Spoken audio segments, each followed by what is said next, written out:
नमस्ते। आज हामी ग्लोबल नेटवर्किङको जग के हो, मतलब हाम्रो यो डिजिटल दुनियाँ एक अर्कासँग कसरी जोडिएको छ भनेर बुझ्ने प्रयास गर्नेछौँ। ल सुरु गरिहालौँ है त। कहिले सोच्नु भएको छ हामीले पठाएको एउटा सानो च्याट मेसेज आँखा झिम्किन नपाउँदै संसारको अर्को कुनामा कसरी पुग्छ होला? आज हामी यही जादुको पछाडि लुकेको प्रविधिबारे कुरा गर्नेछौँ। हो, यो सबैको एउटै जवाफ हो, कम्प्युटर नेटवर्क। वास्तवमा हामीले हरेक दिन चलाउने इन्टरनेट, पठाउने इमेल, गर्ने च्याट अनि पैसा पठाउने ई-ब्याङ्किङसम्म यी सबै कुरा यही कम्प्युटर नेटवर्कले गर्दा नै सम्भव भएको हो। आज हामी यो विषयलाई 5 भागमा हेर्नेछौँ। पहिला हाम्रो संसार कसरी जोडिएको छ भनेर बुझ्छौँ। त्यसपछि नेटवर्कका 3 मुख्य भागहरू के हुन् भनेर जान्नेछौँ। अनि तिनै भागहरूमध्ये दिमाग र शरीर अर्थात् सफ्टवेयर र हार्डवेयरलाई अलिक गहिरिएर हेर्नेछौँ। र सबैभन्दा अन्त्यमा परीक्षाको लागि केही महत्त्वपूर्ण टिप्सहरू पनि छन् नि। ल त हाम्रो पहिलो खण्डबाटै सुरु गरौँ, हाम्रो संसारलाई जोड्ने तरिका। अब नेटवर्क किन यति महत्त्वपूर्ण छ भनेर बुझ्न परीक्षाको लागि मात्र होइन, हाम्रो दैनिक जीवनको लागि पनि एकदमै जरुरी छ। एकदमै सरल भाषामा भन्नुपर्दा कम्प्युटर नेटवर्कको मुख्य काम भनेकै संसारभरिका मान्छे र कम्प्युटर प्रणालीहरूलाई एक आपसमा जोड्नु हो। यो त एउटा विश्वव्यापी सञ्जाल पो हो त। अब हाम्रो आजको मुख्य विषयमा प्रवेश गरौँ है त। कुनै पनि कम्प्युटर नेटवर्क बनाउने ती 3 आधारभूत कुराहरू आखिर के हुन् त? हेर्नुस्, जुनसुकै नेटवर्क बन्नका लागि जम्मा 3वटा चिज चाहिन्छ। पहिलो हार्डवेयर, जुन भौतिक उपकरण हो। दोस्रो सफ्टवेयर, जसले त्यसलाई चलाउँछ। र तेस्रो मिडियम, जसले ती सबैलाई जोड्ने बाटो बनाउँछ। अब यी तीनवटैलाई एक एक गरेर बुझौँ न। सुरु गरौँ हार्डवेयरबाट। हार्डवेयर भनेको के हो त? सीधा कुरा, यी भनेका भौतिक उपकरणहरू हुन् जसलाई हामी देख्न र छुन सक्छौँ, जस्तै हाम्रो कम्प्युटर, मोबाइल वा घरको राउटर। परीक्षाको लागि यो परिभाषा एकदमै महत्त्वपूर्ण छ है। अब पालो आयो सफ्टवेयरको। सफ्टवेयर भनेको चाहिँ प्रोग्रामहरू हुन्, मतलब यस्ता निर्देशनहरू जसले हार्डवेयरलाई ल अब यो गर भनेर अहराउँछन्। यसलाई नेटवर्कको दिमाग भन्दा पनि हुन्छ, जसले सबै कुरालाई नियन्त्रणमा राख्छ। अनि तेस्रो र अन्तिम अङ्ग हो मिडियम। यो भनेको कनेक्सन गर्ने बाटो हो। यसले नै डिभाइसहरूलाई एक आपसमा जोड्ने काम गर्छ, जस्तै इन्टरनेटको तार भयो वा मोबाइलमा आउने वाइफाईको सिग्नल। यो त डाटा हिँड्ने सडक जस्तै भयो नि, होइन त? ठिक छ, अब हामी नेटवर्कको दिमाग अर्थात् नेटवर्क सफ्टवेयरबारे अलिक गहिरिएर कुरा गरौँ। नेटवर्क सफ्टवेयरका खासमा 2 मुख्य प्रकारहरू हुन्छन्। पहिलो हो नेटवर्क अपरेटिङ सिस्टम, जसलाई छोटकरीमा NOS पनि भनिन्छ, र दोस्रो हो एप्लिकेसन सफ्टवेयर। दुवैको आफ्नै महत्त्वपूर्ण काम छ। अब यी दुईमा के फरक छ त? यो बुझ्न एकदमै सजिलो छ। नेटवर्क अपरेटिङ सिस्टम अर्थात् NOSलाई नेटवर्कको म्यानेजर सम्झिनुस्, जसले पुरै प्रणालीलाई नियन्त्रण गर्छ। अर्कोतर्फ एप्लिकेसन सफ्टवेयर भनेको चाहिँ हामीले प्रयोग गर्ने औजारहरू हुन्, जस्तै कि वेब ब्राउजर वा च्याट एप। मतलब एउटाले व्यवस्थापन गर्छ, अर्कोले काम गर्न मद्दत गर्छ। ल, दिमागको कुरा त भयो। अब नेटवर्कको शरीर अर्थात् नेटवर्क हार्डवेयरतिर लागौँ। यी ती उपकरणहरू हुन् जसले नेटवर्कलाई भौतिक रूप दिन्छन्। नेटवर्कको जग भनेकै यी नै भौतिक उपकरणहरू हुन्, कम्प्युटरदेखि लिएर राउटरसम्म। यी सबै मिलेर एउटा यस्तो पूर्वाधार बनाउँछन् जसले गर्दा डाटा एक ठाउँबाट अर्को ठाउँमा सजिलै पुग्न सक्छ। यहाँ एउटा एक्जाम अलर्ट छ है। राउटर, यो शब्दलाई राम्ररी याद गर्नुहोला।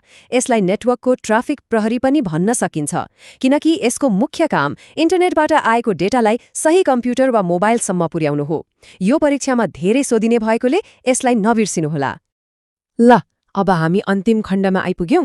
यहाँ हामीले अहिलेसम्म सिकेका सबै कुराहरूलाई सरर दोहोर्याउनेछौँ र परीक्षाका लागि केही महत्त्वपूर्ण टिप्स पनि हेर्नेछौँ। यो सबै कुरालाई एउटा सरल सूत्रमा बाँध्न सकिन्छ। हार्डवेयर, सफ्टवेयर र मिडियम, यी 3 चिज मिलेपछि मात्र ग्लोबल नेटवर्किङ बन्छ। यी 3वटा खम्बाहरू मिलेपछि नै हाम्रो विश्वव्यापी सञ्जालले काम गर्छ। अब परीक्षाको लागि दोहोर्याउनु पर्ने मुख्य बुन्दाहरूलाई ध्यान दिएर सुनौँ है त। पहिलो, नेटवर्कले विश्वभरका कम्प्युटरहरूलाई जोड्छ। दोस्रो, यसका 3 मुख्य अङ्गहरू हार्डवेयर, सफ्टवेयर र मिडियम हुन्। तेस्रो, हार्डवेयर भनेको छुन सकिने भौतिक उपकरण हो। चौथो, सफ्टवेयरले निर्देशन दिन्छ जसमा एनओएसले व्यवस्थापन गर्छ भने एप्स चाहिँ हामीले प्रयोग गर्ने औजार हुन्।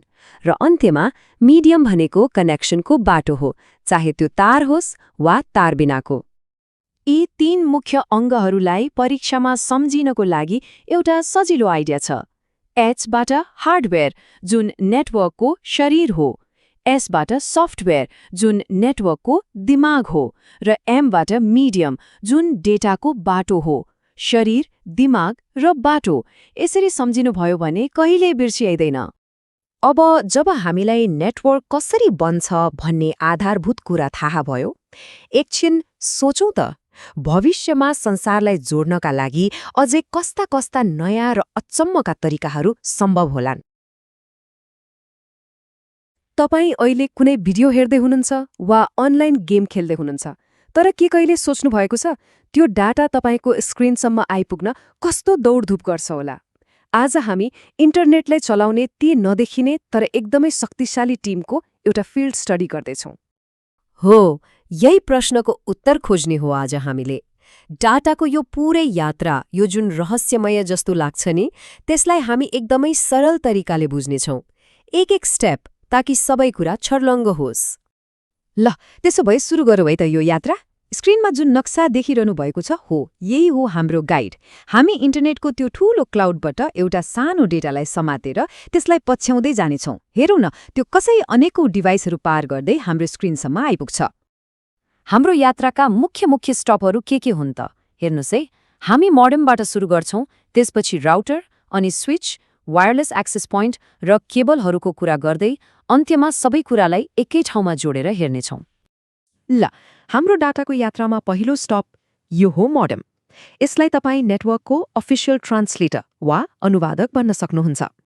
अब यो मोडेमले के गर्छ त? सोच्नुहोस्, यो तपाईँको घर र तपाईँलाई इन्टरनेट दिने कम्पनी, जसलाई हामी आइएसपी भन्छौँ नि, हो त्यो दुई बीचको पोल हो। यसको काम एउटै मात्र छ, तर त्यो काम एकदमै महत्त्वपूर्ण छ। र त्यो काम हो मोड्युलेसन र डिमोड्युलेसन।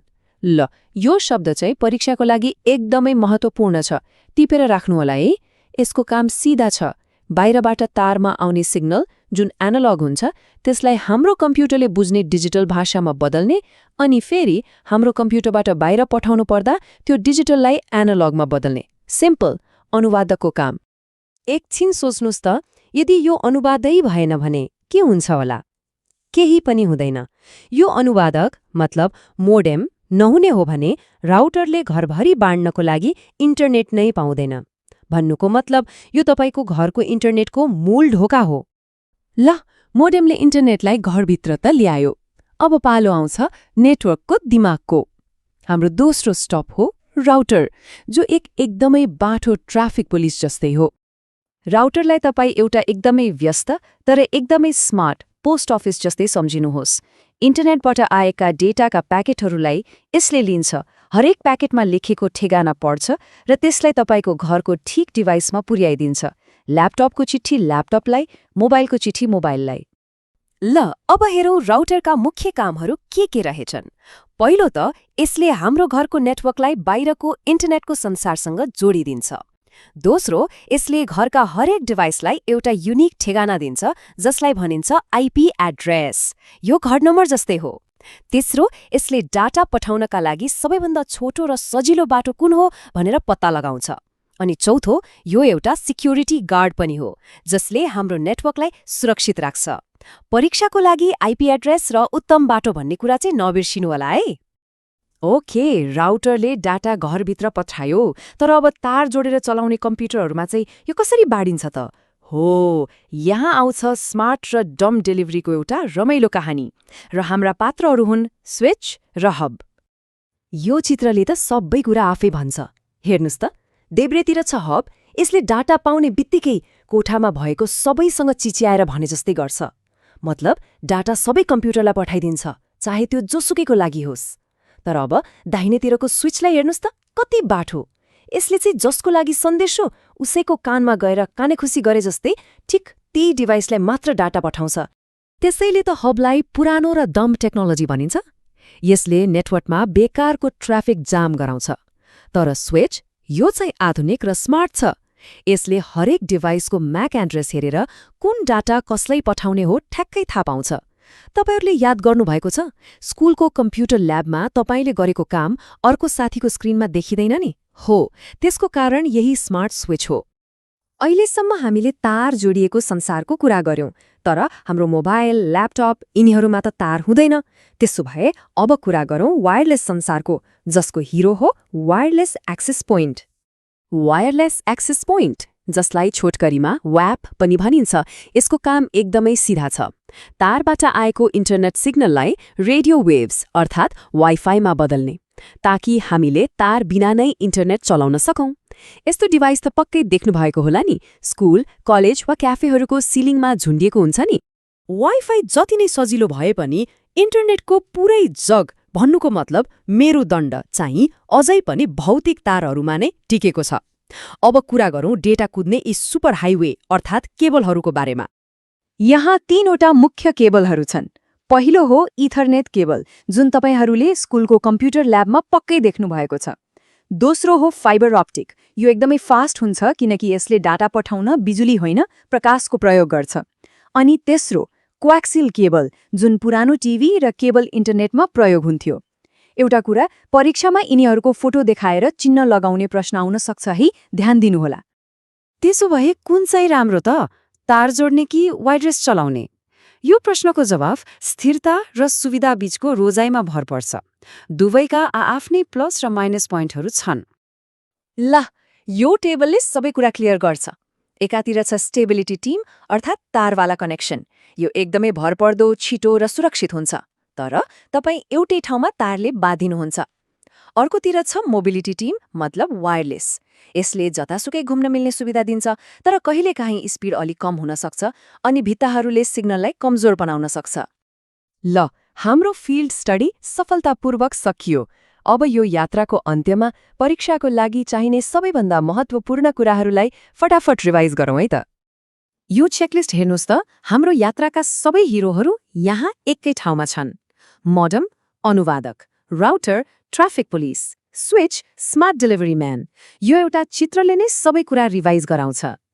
अब यी 5 बुदाहरू चाहिँ परीक्षाको लागि मस्ट रिमेम्बर लिस्टमा राख्नुहोस्। 1. मोडेम सिग्नल अनुवाद गर्ने। 2. राउटर आइपी एड्रेस प्रयोग गरेर बाटो देखाउने। 3. स्विच तार जोडेका सही डिभाइसमा डेटा पठाउने। 4. एक्सेस पोइन्ट वाइफाई बनाउने। र 5. केबल डेटा हिँड्ने बाटो। यति जानेपछि तपाईँ लगभग तयार हुनुभयो। यदि अझै पनि कन्फ्युजन छ भने यो एउटा सुपर ट्रिक अपनाउनुहोस्। सोच्नुहोस्, इन्टरनेट भनेको पानी हो, मोडेम भनेको तपाईँको घरमा पानी ल्याउने मेन पाइप, राउटर भनेको त्यो भल्भ जसले कुन कुन कोठामा पानी पठाउने भनेर कन्ट्रोल गर्छ, अनि स्विच र एक्सेस पोइन्टहरू भनेका चाहिँ हरेक कोठामा भएका धाराहरू हुन् जहाँबाट हामी पानी निकाल्छौँ। छ त कति सजिलो? र जाँदा जाँदै एउटा सोच्नको लागि प्रश्न। आजकल सबै कुरा वायरलेस हुँदैछ, होइन त? तर हामी जति धेरै वायरलेसमा भर पर्छौं के त्यसलाई सम्भव बनाउने भौतिक सडकहरू जस्तै समुद्रमुनि बिछाइएका फाइबर अप्टिक केबलहरू अझै धेरै महत्त्वपूर्ण र शक्तिशाली हुँदै जालान् त? सोच्नुहोला है। घरको एउटा कुनामा जाँदा वाइफाईको सिग्नल एकदमै कमजोर हुने वा भिडियो कल गर्दा आवाज काटिने समस्या त हामी सबैले भोगेका छौं होला, होइन?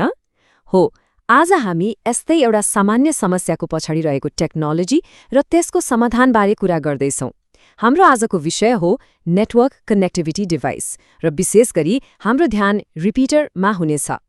यो प्रश्न हाम्रो दिमागमा पक्कै पनि कहिलेकाहीँ आउँछ। राउटरको नजिक बस्दा त इन्टरनेट एकदमै छिटो चल्छ, तर अलि टाढा जाने बित्तिकै किन सिग्नल कमजोर हुन्छ त? यसको जवाफ डेटा कसरी एक ठाउँबाट अर्को ठाउँमा जान्छ भन्ने कुरामा लुकेको छ। यसलाई एउटा साह्रै सजिलो उदाहरणबाट बुझौँ न।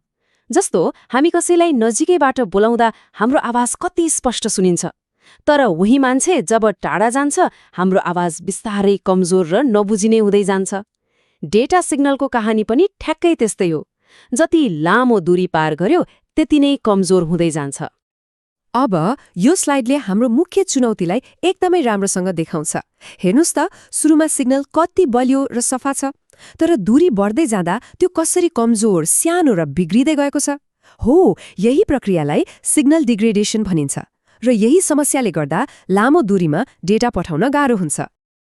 त्यसो भए अब यसको समाधान के त? हामीलाई एउटा यस्तो डिभाइस चाहियो जसले यो थाकेको र कमजोर सिग्नललाई बीच बाटोमै समातेर त्यसलाई आफ्नो यात्रा पूरा गर्न मद्दत गरोस्। त्यो सहयोगी डिभाइस आखिर के होला? र समाधान हो द रिपिटर हो। यो एउटा यस्तो नेटवर्क कनेक्टिभिटी डिभाइस हो जसको एउटै काम भनेको लामो दूरीको डेटा ट्रान्सफरलाई सम्भव बनाउनु हो। यसले कमजोर सिग्नललाई भनौँ न एउटा नयाँ जीवन नै दिन्छ। ल, अब अलि भित्रै गएर हेरौँ आखिर यो रिपिटरले काम चाहिँ कसरी गर्छ त? यो एकदमै सरल छ, जम्मा 3वटा चरणको प्रक्रिया हो। रिपिटरको कामलाई हामी 3 चरणमा बाँड्न सक्छौं। पहिलो, यसले कमजोर सिग्नललाई लिन्छ। दोस्रो र सबभन्दा महत्त्वपूर्ण, यसले त्यो सिग्नललाई रिजेनेरेट गर्छ। र तेस्रो, यसले बलियो बनाएको सिग्नललाई अगाडि पठाइदिन्छ। आउनुहोस् अब यी 3वटै चरणलाई एक एक गरी हेरौँ। पहिलो चरण हो इनपुट। यहाँ रिपिटरले नेटवर्कबाट आएको त्यो कमजोर र थकित सिग्नललाई प्राप्त गर्छ। यो भनेको दौडको आधा बाटोमा थाकेर बसेको धावकलाई कसैले पानी दिए जस्तै हो। अब आउँछ दोस्रो चरण र यही हो यसको जादु। रिपिटरले सिग्नललाई रिजेनेरेट्स गर्छ। यो शब्दमा एकदमै ध्यान दिनु होला है, किनभने यो भनेको आवाज ठूलो बनाउनु वा एम्प्लिफाई गर्नु मात्रै होइन, यो त्योभन्दा धेरै हो। त्यसो भए रिजेनेरेट गर्नु भनेको के हो त? यसको अर्थ हो त्यो सुरुको ओरिजिनल सिग्नललाई फेरि बनाउनु वा पुनर्निर्माण गर्नु। यसो गर्दा सिग्नलमा मिसिएको अनावश्यक हल्ला, नोइज र अन्य गडबडीहरू, डिस्टर्सन सबै हटाइन्छ। यो त सिग्नलको लागि एक किसिमको टोटल रिफ्रेश नै हो। यो वाक्यले यसलाई एकदमै राम्रोसँग प्रश्न पार्छ।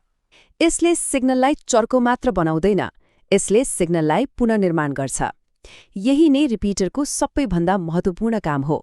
यसले कमजोर आवाजलाई जस्ताको तस्तै ठूलो बनाउँदैन, बरु त्यसलाई सफा गरेर फेरि नयाँ र बलियो बनाउँछ। र अब तेस्रो र अन्तिम चरण आउटपुट। पुनर्निर्माण भइसकेपछि रिपिटरले त्यो सफा, ताजा र एकदमै बलियो डेटा सिग्नललाई आफ्नो बाँकी यात्राको लागि अगाडि पठाइदिन्छ। अब सिग्नल आफ्नो डेस्टिनेसनमा सजिलैसँग पुग्न सक्छ। ल, यो चित्रले पूरै प्रक्रियालाई एकै नजरमा देखाउँछ। कमजोर सिग्नल भित्र आउँछ, बीचमा रिपिटरले त्यसलाई रिजेनेरेट गर्छ र बाहिर जाँदा बलियो र सफा सिग्नल निस्कन्छ। कति सरल तर कति प्रभावकारी, होइन त? ठिक छ, अब हामी सबैभन्दा महत्त्वपूर्ण खण्डमा आइपुगेका छौं, विशेष गरी परीक्षाको तयारीको लागि। यो हो रिक्याप एन्ड एक्जाम कर्नर। अब परीक्षामा के कुराहरू जान्नै पर्छ त्यसमा एकदमै ध्यान देऊ है। यी मुख्य बुदाहरूलाई दिमागमा राख्नुहोला। पहिलो, रिपिटर एउटा नेटवर्क कनेक्टिभिटी डिभाइस हो। दोस्रो, यसको मुख्य काम लामो दूरीमा जाँदा कमजोर हुने सिग्नललाई बलियो बनाउनु हो। तेस्रो र सबैभन्दा महत्त्वपूर्ण, यसको मुख्य कार्य सिग्नललाई रिजेनेरेट गर्नु हो, अर्थात् पुनर्निर्माण गर्नु। र चौथो, यो 3 चरणमा काम गर्छ: इनपुट, रिजेनेरेट र आउटपुट। परीक्षामा अक्सर यस्तो प्रश्न सोधिरहेको हुन्छ, एउटा साधारण रेखाचित्रको मद्दतले नेटवर्क रिपिटरको कार्य व्याख्या गर्नुहोस्। यस्तो प्रश्न आयो भने अघि हामीले हेरेको त्यो सारांश चित्र बनाउन सकिन्छ र त्यही 3 चरणलाई व्याख्या गर्न सकिन्छ। त्यो चित्र बनाउँदा उत्तर एकदमै बलियो देखिन्छ। र यहाँ परीक्षाको लागि एउटा सानो मेमोरी ट्रिक। यसरी सोच्नुहोस्, रिपिटरलाई आरई क्रिएटर भनेर सम्झनुहोस्। किनभने यसले सिग्नललाई फेरि पर्फेक्ट बनाउन पुनः सृजना आरई क्रिएट गर्छ। यसरी सम्झिँदा रिजेनेरेट भन्ने महत्त्वपूर्ण शब्द कहिल्यै बिर्सिँदैन। ल, अब हामीले सिग्नललाई कसरी बलियो बनाएर लामो दूरीसम्म पठाइन्छ भनेर त थाहा पायौं। अब एकछिन सोचौं त, हाम्रो यो डिजिटल संसारलाई जोड्न मद्दत गर्ने अरू डिभाइसहरू के होलान्? जस्तै राउटर, स्विच, हब, यिनीहरूले चाहिँ के गर्छन् होला? यसबारे सोच्दै गर्नु होला। अर्को पटक हामी यस्तै अर्को कुनै रोचक डिभाइसबारे कुरा गर्नेछौं। नमस्ते। ल, आज हामी कम्प्युटर नेटवर्किङको एउटा एकदमै आधारभूत तर कुनै बेला एकदमै महत्त्वपूर्ण एउटा सानो बाकसको बारेमा कुरा गरौँ। त्यो हो नेटवर्क हब। हो, यो प्रश्न एकदमै जायज छ, होइन त? र यही प्रश्नभित्र लुकेको छ हाम्रो आजको टपिक। प्रायजसो यस्तो नेटवर्कको पछाडि एउटा सानो यन्त्र हुन्छ जसले यो सब सम्भव बनाइरहेको हुन्छ।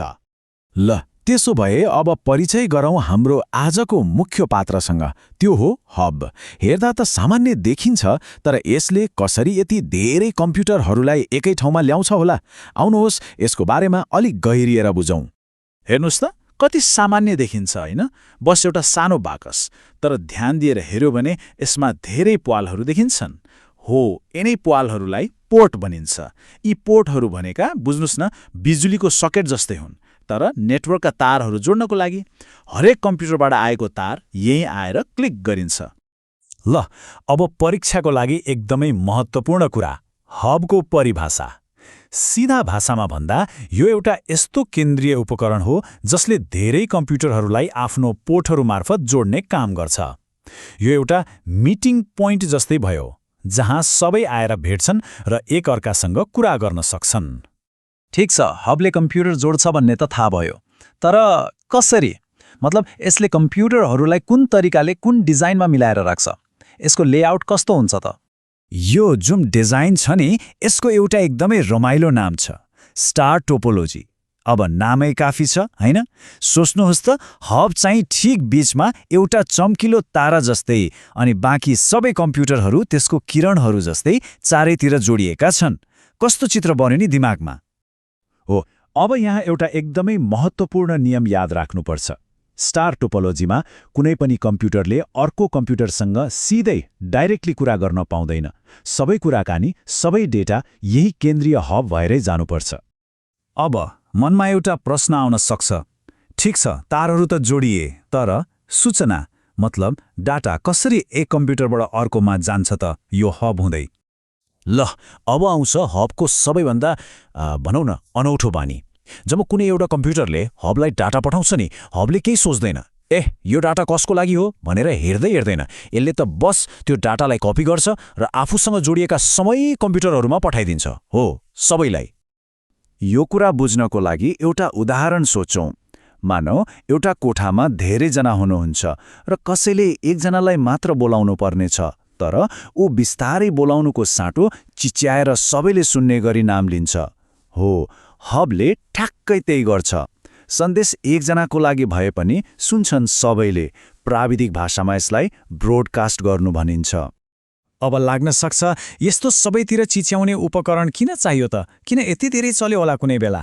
खैर, यसका पनि आफ्नै फाइदाहरू थिए।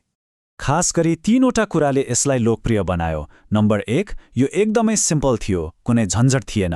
नम्बर 2, यसलाई जोड्न वा भनौँ इन्स्टल गर्न एकदमै सजिलो थियो। र सबैभन्दा महत्त्वपूर्ण नम्बर 3, यो एकदमै सस्तो थियो। त्यसैले सानातिना सेटअपहरूको लागि, जस्तै सानो अफिस, स्कुलको सानो ल्याब वा घरको लागि जहाँ धेरै जटिलता चाहिँदैन थियो, त्यहाँ हब एकदमै पर्फेक्ट थियो। तर हामीलाई थाहै छ, टेक्नोलोजी कहिल्यै एकै ठाउँमा बस्दैन हैन र? यो सधैँ विकसित भइरहन्छ। त्यसो भए हबको कथामा अब के भयो त? यसको ठाउँ केले लियो? समय बित्दै जाँदा हबको ठाउँ लियो एउटा अलि बाठो, अलि स्मार्ट उपकरणले। त्यसको नाम हो स्विच। हेर्दा त हब र स्विच उस्तै उस्तै देखिन्छन्, तर काम गर्ने तरिकामा आकाश जमिनको फरक छ। फरक के हो भनेर बुझ्न फेरि त्यही कोठाको उदाहरणमा जाउँ। हबले चिच्याउँथ्यो हैन, तर स्विचले के गर्छ भने ठिक जसलाई सन्देश पठाउनु पर्ने हो उसैको कानमा गएर साउती मारे जस्तै बिस्तारै भन्छ। यसले गर्दा अरूलाई डिस्टर्ब पनि भएन अनि नेटवर्क पनि धेरै छिटो र व्यवस्थित भयो। ल अब यति धेरै कुरा गरिसकेपछि एकचोटि सर र सबै कुरालाई दोहोर्याएर हेरौँ। खास गरी परीक्षाको लागि कुन कुन कुराहरू चाहिँ दिमागमा ट्याटु खोपे जसरी राख्नुपर्छ त्यो हेरौँ है त। यहाँ हेरौँ त, सबै कुरा एकै ठाउँमा छ। हब के हो? एउटा कनेक्सन गर्ने उपकरण। कुन टोपोलोजी प्रयोग गर्छ? Star topology. यसको काम के हो? जानकारी सबैतिर पठाउने। अनि अहिलेको अवस्था के छ? अहिले यसको ठाउँ स्विचले लिइसकेको छ। कति सजिलो। अब यदि अरू सबै कुरा बिर्से पनि हबको बारेमा यी 3 कुरा चाहिँ कहिले नबिर्सनुहोस्। 1, यो केन्द्रीय उपकरण हो। 2, यसले स्टार टोपोलोजी प्रयोग गर्छ। र 3, यसले डाटा सबैलाई ब्रोडकास्ट गर्छ, अर्थात् सबैतिर पठाउँछ। यति 3 कुरा याद भयो भने हबको बारेमा लगभग सबै थाहा भयो। र आजलाई यही एउटा प्रश्नमा छोडेर जाउँ, यदि हबले चिच्याउने काम गर्छ भने स्विचले कसरी कानमा गएर साउथी मार्न जाने होला? त्यस्तो के जादु छ स्विचसँग जसले त्यसलाई यति स्मार्ट बनायो? यसको बारेमा अर्को पटक कुरा गरौँला। आजको लागि यति नै, धन्यवाद। नमस्ते। आज हामी नेटवर्क स्विचको दुनियाँमा डुबुल्की मार्दैछौँ। कहिले मनमा आएको छ कम्प्युटरहरूले कसरी यति छिटो एकअर्कासँग कुरा गर्छन्? यसको पछाडिको जादु के होला? ल आउनुहोस् सुरु गरौँ। एउटा कुरा सोचौँ त, स्कुलको कम्प्युटर ल्याबमा कति धेरै कम्प्युटरहरू हुन्छन्, तर एउटा फाइल सबैले एकैछिनमा कसरी सेयर गर्न सक्छन्? यो त एउटा रमाइलो पजल जस्तै भयो हैन त? हो, आज हामी हाम्रो संसारलाई जोड्ने त्यही प्रविधिको बारेमा कुरा गर्नेछौँ र त्यो एउटा खास उपकरणलाई भेट्नेछौँ जसले यो सबै सम्भव बनाइदिन्छ। यो सबैको पछाडि एउटा विशेष यन्त्रको हात छ जसलाई भनिन्छ नेटवर्क स्विच। हो, यही सानो बक्सले त हो नि सबै कम्प्युटरहरूलाई एक आपसमा जोड्ने महत्त्वपूर्ण काम गर्ने। त्यसो भए यो नेटवर्क स्विच भनेको वास्तवमा के हो त? ल, यो परिभाषा परीक्षाको लागि एकदमै महत्त्वपूर्ण छ, त्यसैले याद राखौँ है। नेटवर्क स्विच एउटा यस्तो नेटवर्क कनेक्टिभिटी डिभाइस हो जसको मुख्य काम नै धेरै कम्प्युटरहरूलाई एक आपसमा जोड्नु हो ताकि उनीहरूले सूचना सजिलै आदान प्रदान गर्न सकुन्। ल अब अर्को खण्डमा जाउँ र हेरौँ यसले काम चाहिँ कसरी गर्छ। स्विचलाई हामी स्मार्ट ट्राफिक प्रहरी पनि भन्न सक्छौँ। किन होला? आउनुहोस् यसले कसरी यति बुद्धिमानीपूर्वक काम गर्छ त्यो हेरौँ। यसले फाइल सर्भर जहाँ सबै डाटाहरू सुरक्षित राखिएको हुन्छ र अरू कम्प्युटरहरू बीच एक संयोजक मतलब कोअर्डिनेटरको रूपमा काम गर्छ। डाटा कता जाने, कसरी जाने, सबै यही स्विचले नै मिलाउँछ। तर एउटा कुरा याद राख्नुपर्छ, स्विच भनेको केवल तारहरू जोड्ने एउटा कनेक्टर मात्रै होइन, यो त एक स्मार्ट निर्देशक हो। साधारण कनेक्टरले त तार जोड्ने काम मात्र गर्छ, तर स्विचले चाहिँ सोचेर बुझेर काम गर्छ। यसको असली जादु नै यसको यही चलाखीमा लुकेको छ। अब यो स्लाइडमा हेरौँ त, यहाँ एउटा गजबको कुरा देखिन्छ। स्विचले सूचना जसलाई पठाउनु पर्ने हो ठिक उसैलाई मात्र पठाउँछ। यहाँ चित्रमा हेर्नुहोस्, फाइल सर्भरबाट आएको डाटा सिधै कम्प्युटर बीमा मात्रै गइरहेको छ, ए वा सीमा गएको छैन। यसले गर्दा नेटवर्कमा अनावश्यक भिडभाड हुँदैन। ल अब स्विच र हब बीचको फरक के हो त्यो बुझौँ। यो त परीक्षामा धेरै नै सोधिने प्रश्न हो, त्यसैले अलि ध्यान दिएर सुनौ भाइ। हबलाई हामी घाउको कटवालसँग तुलना गर्न सक्छौँ जसले कुनै पनि सूचना सबैलाई चिच्याई सुनाउँछ, चाहे त्यो सूचना जोसुकैको लागि किन नहोस्। तर स्विच चाहिँ एक हुलाकी जस्तै हो जसले चिठी ठिक ठेगानामा मात्रै पुर्याउँछ। यही कारणले हबले कन्फ्युज ट्राफिक बनाउँछ र ढिलो हुन्छ, जबकि स्विचले डाइरेक्ट पाथ बनाएर एकदम छिटो काम गर्छ। र यो स्लाइडले त झन् प्रष्ट पार्छ, किनभने स्विचले एउटा सिधा बाटो बनाउँछ, यो हबभन्दा धेरै गुणा छिटो हुन्छ। हबको त्यो अल्मलिएको ट्राफिक र स्विचको सफा सिधा बाटो फरक आफै देखिन्छ। त्यसो भए यसबाट बुझ्नुपर्ने सबैभन्दा महत्त्वपूर्ण कुरा के हो भने स्विचले हबको तुलनामा सधैँ राम्रो मतलब सुपिरियर पर्फर्मेन्स दिन्छ। ल त अब हाम्रो अन्तिम खण्डमा आइपुग्यौँ। यहाँ हामी परीक्षाको लागि याद राख्नुपर्ने मुख्य बुदाहरूलाई फेरि एकपटक सर्र हेर्नेछौँ। यी बुदाहरूलाई छिटो हेरौँ है त। पहिलो, स्विच एक नेटवर्क कनेक्टिभिटी हार्डवेयर हो। दोस्रो, यसको काम सूचना शेयर गर्न कम्प्युटरहरू जोड्नु हो। तेस्रो, यसले फाइल सर्भर र पीसीहरू बीच समन्वय गर्छ। चौथो, यसले छानेको कम्प्युटरमा मात्र डाटा पठाउँछ। र पाँचौं, यही कारणले यो हबभन्दा धेरै छिटो हुन्छ। अब एउटा परीक्षामा आउन सक्ने प्रश्न, स्विचले हबभन्दा राम्रो प्रदर्शन दिनुका दुई कारणहरू के हुन्? एकछिन सोचौँ त। हो, यसका मुख्य कारणहरू हुन् डाइरेक्ट पाथ बनाउने क्षमता र इन्टेलिजेन्ट डेलिभरी गर्ने तरिका। र अन्त्यमा परीक्षाको लागि एउटा सजिलो मेमोरी ट्रिक, मात्र 3वटा एस याद राखे पुग्छ। स्विच स्मार्ट मतलब चलाक छ, स्पेसिफिक मतलब विशेष ठेगानामा मात्र पठाउँछ, र स्पिडी मतलब एकदमै छिटो छ, स्मार्ट स्पेसिफिक स्पिडी। ल अब त हरेक जोडिएको कक्षा कोठा र अफिस पछाडिको रहस्य थाहा भयो नि। यो सबै सम्भव बनाउने त्यो सानो तर चलाक बाकस नेटवर्क स्विच नै हो। नमस्ते, आज हामी नेटवर्किङको एउटा एकदमै महत्त्वपूर्ण डिभाइस नेटवर्क ब्रिजको बारेमा कुरा गर्नेछौँ। यदि परीक्षाको तयारी गर्दै हुनुहुन्छ भने यो टपिक बुझ्नै पर्छ। कहिल्यै सोच्नु भएको छ हाम्रो स्कुलको कम्प्युटर ल्याबको नेटवर्क र लाइब्रेरीको नेटवर्क, यी दुई अलग अलग नेटवर्कले कसरी एक अर्कासँग कुरा गर्छन् होला?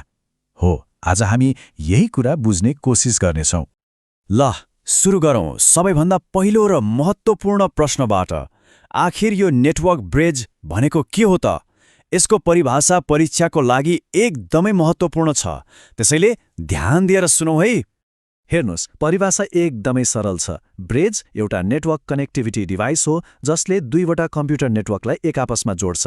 परीक्षामा उत्तर लेख्दा यो नेटवर्क कनेक्टिभिटी डिभाइस भन्ने वाक्यांश चाहिँ छुट्याउनै हुँदैन, यसले उत्तरलाई धेरै राम्रो बनाउँछ। अझै सजिलो गरी बुझ्नुपर्दा एउटा साँच्चीकै पुललाई सम्झिनुस् त। जसरी एउटा पुलले दुईवटा छुट्टा-छुट्टै टापुलाई जोडेर आवत-जावत सजिलो बनाउँछ, ठ्याक्कै त्यस्तै नेटवर्क ब्रिजले दुईवटा डिजिटल टापु मतलब नेटवर्कहरूलाई जोड्ने काम गर्छ। तर एउटा कुरा छ है, ब्रिजले जस्तोसुकै नेटवर्कलाई पनि जोड्दैन। यसको एउटा सुनौलो नियम छ जुन हामीले सधैँ याद राख्नुपर्छ। र त्यो सुनौलो नियम हो, ब्रिजले उस्तै प्रोटोकल भएका दुई नेटवर्कलाई मात्र जोड्न सक्छ। अब प्रोटोकल भनेको के हो भनेर सोच्दै हुनुहुन्छ होला हैन? सिधा भाषामा भन्दा यो भनेको नेटवर्कहरूले एक अर्कासँग कुरा गर्न प्रयोग गर्ने भाषा हो। यदि दुवै नेटवर्कले एउटै भाषा बोल्छन् भने मात्र ब्रिजले काम गर्छ। यो कुराले त झन् छर्लङ्गै पार्छ हैन त?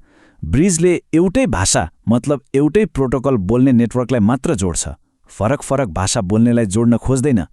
एउटा कुरा के बुझ्नुपर्छ भने ब्रिज कुनै अनुवादक वा ट्रान्सलेटर होइन, यसले केवल एउटै भाषा बोल्नेहरू बीच बाटो खोलिदिने हो।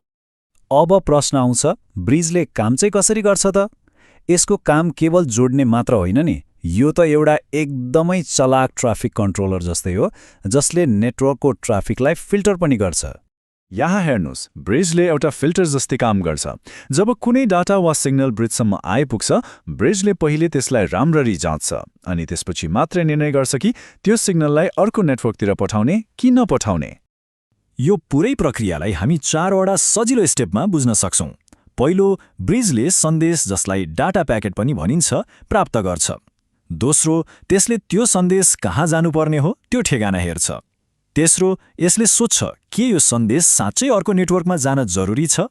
र चौथो, यदि जरुरी छ भने अगाडि बढाइदिन्छ, छैन भने त्यही रोकिदिन्छ मतलब डिस्कार्ड गरिदिन्छ। ल, यो सब फिल्टरिङ गर्नुको फाइदा चाहिँ के त? फाइदा त एकदमै ठूलो छ। यसले अनावश्यक ट्राफिकलाई रोकेर नेटवर्कको भिड कम गर्छ। भनेपछि एउटा नेटवर्कको लोकल कुराकानी अर्को नेटवर्कसम्म पुग्दैन र नतिजा के हुन्छ? नेटवर्क एकदमै छिटो र प्रभावकारी हुन्छ। ल, अब हामी लगभग अन्त्यमा आइपुग्यौँ। परीक्षाको लागि सबैभन्दा महत्त्वपूर्ण कुराहरूलाई एकपटक सरर दोहोर्यौँ है त? के छ त? यो टपिकमा परीक्षा दिन तयार हो? आउनुहोस्, यी अन्तिम बुदाहरूले तयारीलाई अझ बलियो बनाउनेछन्। ल, जम्मा 3 वटा कुरा छन् जुन दिमागमा ट्याटु खोपे जसरी राख्नुपर्छ। पहिलो, यसको परिचय, यो एउटा कनेक्टिभिटी डिभाइस हो। दोस्रो, यसको शर्त, यसले उस्तै प्रोटोकल भएका नेटवर्कलाई मात्र जोड्छ। र तेस्रो, यसको काम, यसले डाटालाई जाँच्छ र अगाडि पठाउने वा रोक्ने निर्णय गर्छ। परीक्षामा यति लेखे पुग्छ। र यदि यो सब याद गर्न गाह्रो भयो भने चिन्ता नलिनुस्, एउटा गजबको ट्रिक छ। ब्रिज शब्दलाई नै हेरौँ। बीबाट बिट्विन टु सिमिलर नेटवर्क्स, आरबाट रिड्स एड्रेसेस, आई र डीबाट इन्स्पेक्ट्स एन्ड डिसाइड्स, जीबाट gets rid of local traffic र अन्त्यमा ईबाट इन्स्योर्स स्मुथ फ्लो। आशा छ यो ट्रिकले परीक्षामा पक्कै मद्दत गर्नेछ। हामीले घरमा अनुभव गरेकै कुरा हो। एकातिर मोबाइलमा भिडियो चलिरहेको हुन्छ, अर्कोतिर ल्यापटपमा केही महत्त्वपूर्ण काम भइरहेको हुन्छ। तर कहिले सोचेका छौँ यो सबै एउटै इन्टरनेटबाट कसरी सम्भव भइरहेको छ? हो, आज हामी यही रहस्यको बारेमा कुरा गर्दैछौँ। आखिर हाम्रो घर वा अफिसका यति धेरै डिभाइसहरू, फोन, ल्यापटप, कम्प्युटर कसरी एउटै इन्टरनेटको तारमा एकैपटक जोडिएर काम गर्छन् त? यसको पछाडि एउटा सानो तर जादुई डिब्बा जस्तो यन्त्रको हात छ। हो, त्यही यन्त्र जसलाई हामी नेटवर्क राउटर भनेर चिन्छौँ। यसको मुख्य काम नै के हो भन्दा फरक फरक नेटवर्कहरूलाई एकै ठाउँमा ल्याएर जोड्ने, चाहे त्यो तारबाट जोडिएको होस् वा हाम्रो प्यारो वाइफाईबाट। ल अब सिधै कुरामा जाउँ है त। खासमा यो नेटवर्क राउटर भनेको के हो त? परीक्षामा लेख्नु पर्दा यसलाई कसरी बुझाउने त्यो हेरौँ। अब हेर्नुस्, परीक्षामा what is a network router भनेर सोधियो भने यो परिभाषा एकदमै काम लाग्छ। खासमा यो एउटा कनेक्टिभिटी डिभाइस हो। नामैले भन्छ नि, कनेक्ट गर्ने अर्थात् जोड्ने यन्त्र। यसले के गर्छ भने हाम्रो घरको तार लगाएको डेस्कटप कम्प्युटर र वाइफाईमा चल्ने मोबाइल फोन, यी दुई फरक नेटवर्कलाई एकै ठाउँमा ल्याउँछ र तिनीहरू बीच कुराकानी गराइदिन्छ।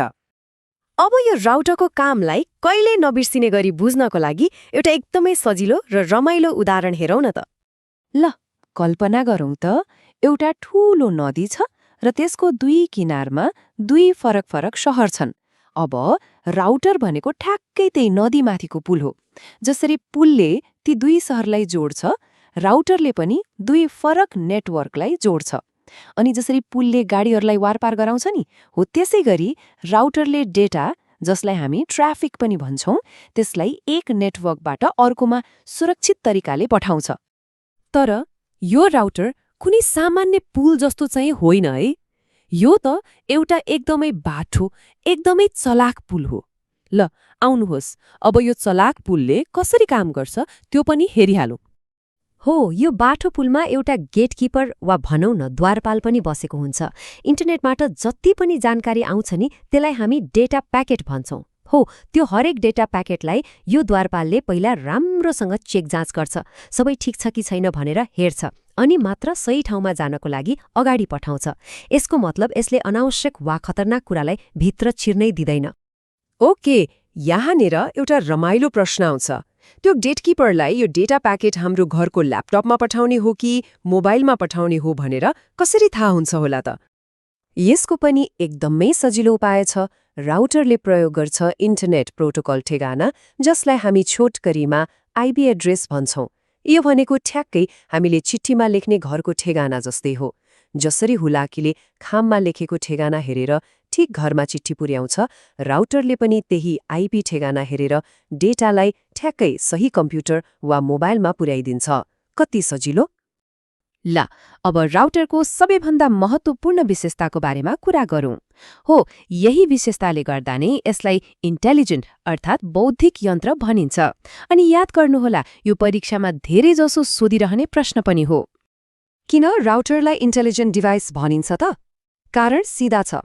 इन्टरनेटमा डेटा पठाउनका लागि हजारौं बाटाहरू हुन सक्छन्, तर ती मध्ये सबैभन्दा छोटो, सबैभन्दा छिटो र सबैभन्दा सुरक्षित बाटो कुन हो भनेर यसले आफै पत्ता लगाउँछ। यो त ठ्याक्कै हामीले गुगल म्याप्स प्रयोग गरे जस्तै भयो नि। गुगल म्याप्सले जाम नभएको सबभन्दा छिटो बाटो देखाइदिन्छ, राउटरले पनि डेटाको लागि त्यही काम गर्छ। ल अहिलेसम्म हामीले जे पढ्यौं ती सबै कुरालाई परीक्षाको लागि सर्र रिभाइज गरौँ है त। एकैछिनमा सबै याद हुनेछ। यो चित्रमा हेर्नुस् त, सबै कुरा प्रष्ट छ।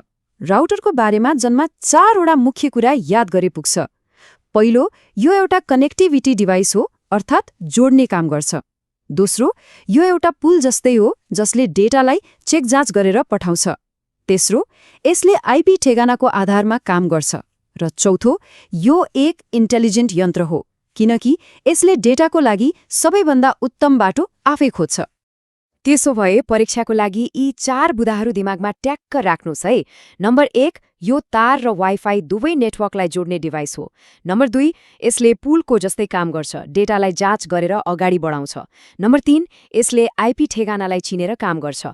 र नम्बर 4, यो इन्टेलिजेन्ट हो, किनकि यसले डेटा पठाउन सबैभन्दा राम्रो बाटो पत्ता लगाउँछ। अब यो सबै कुरा एउटै वाक्यमा सम्झिने एउटा आइडिया चाहियो। ल यो ट्रिक लगाउनुस्। राउटर भनेको एउटा पुलमा बसेको एकदमै बाठो हुलाकी हो, जसले चिठीमा लेखेको ठेगाना आइपी एड्रेस हेरेर सबभन्दा छिटो पुग्ने बाटो बेस्ट पाथ खोजेर चिठी पुर्याउँछ। कस्तो लाग्यो त? र अन्त्यमा एउटा प्रश्न सोच्नको लागि छोडेर जाँदैछु। राउटर जस्तै हाम्रो यो डिजिटल संसारलाई चलाउन मद्दत गर्ने अरू यस्ता इन्टेलिजेन्ट वा बौद्धिक यन्त्रहरू के होलान्? एकपटक विचार गर्नुहोला है।